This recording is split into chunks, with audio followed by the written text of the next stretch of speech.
Good to see you all. My name is Harrison. I'm currently a teacher here at EC San Francisco, and today I would like to take a little look at the present continuous. Now, this is a tense that we usually encounter around pre-intermediate. After beginner, what happens is we have these more basic short sentences that we put together, but as we progress our use of English, we want to make our sentences longer, and we find that we have to talk about situations that are slightly more tricky than those that we've already learned. So, the present continuous, when do we use it? Well, there are two contexts. The first is to express a present ongoing action. That's an action that's happening in the present. Yeah? Quite literally. Now, I am speaking. I am continuing to speak. My behaviour is ongoing. The second context in which we might use the present continuous is to express a plan in the near future. So, what am I doing this evening? What am I doing this afternoon? We can address that with this tense. Let's start with the formula. Like all grammar forms, we need to slow it down and use a pattern that's going to help us remember the way in which we use the present continuous. We'll start with our subject. And this can be anything, but why don't we stick with pronouns? Let's start with I. Following on from this seemingly simple pronoun, we need to use the auxiliary verb from to be. And again, this is language that we've done through beginner and elementary. So, what is the auxiliary that goes or complements I? We know that it is am. So we have I am. So we're beginning to form something along the lines of either an ongoing action or a future arrangement. We then get to our main verb. Our main verb. This could also be called an infinitive, but for the time being, we won't get too technical. So here at this point, we can choose any main verb. Let's stick with, I don't know, play.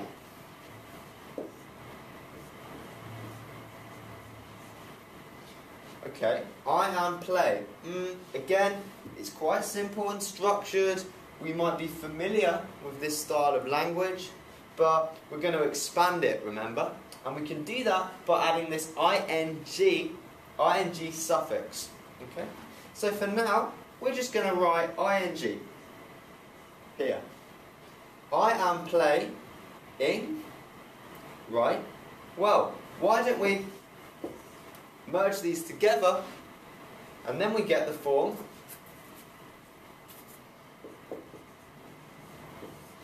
playing.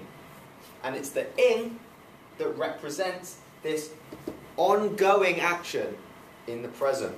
So, Harrison, what could you be playing? Well, I could say, I am playing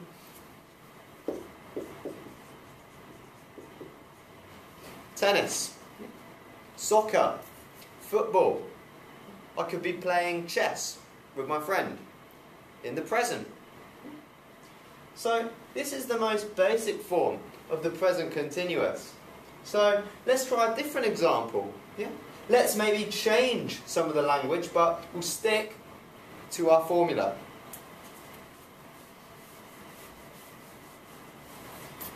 Let's choose a different subject pronoun.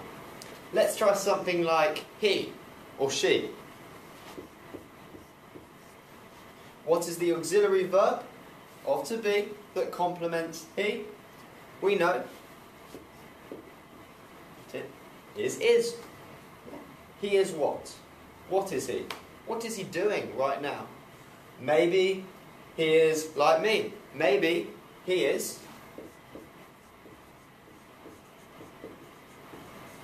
teaching. Yeah, just like I'm doing now. We've got our main verb from to teach. Then we've added our ing suffix, and it becomes one form, teaching. What is Harrison teaching? Well, he is teaching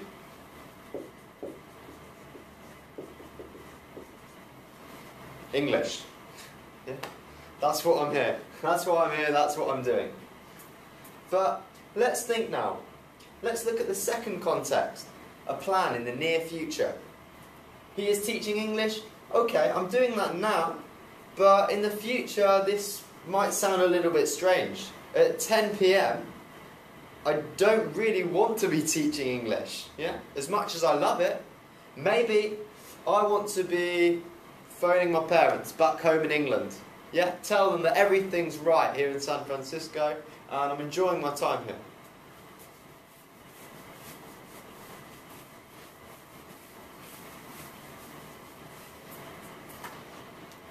So what kind of future arrangements are there that I could use the present continuous with?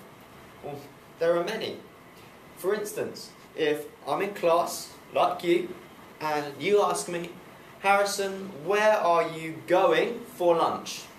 I can tell you right there that I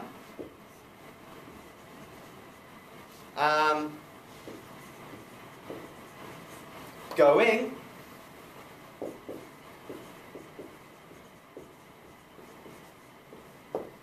to Starbucks. Yeah, I'll get a coffee and a sandwich, something like that. This is an immediate plan that I have for the near future. Yeah, it's quite spontaneous, but maybe my plans will change.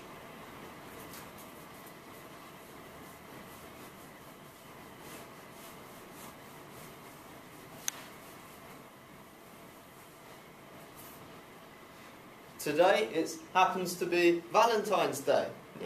I can change my main verb and the suffix ing. I could say I am. Our main verb, to meet, plus ing, becomes meeting, object,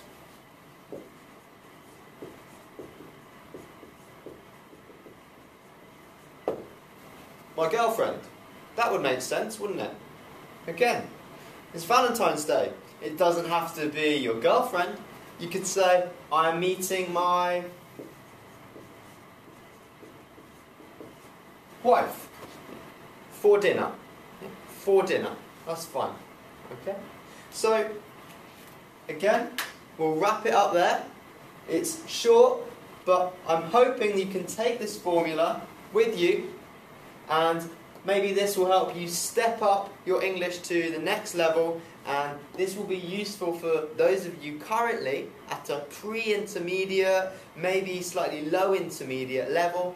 And once you get into the habit of learning these kinds of formulas, you can really step up your English. Yeah?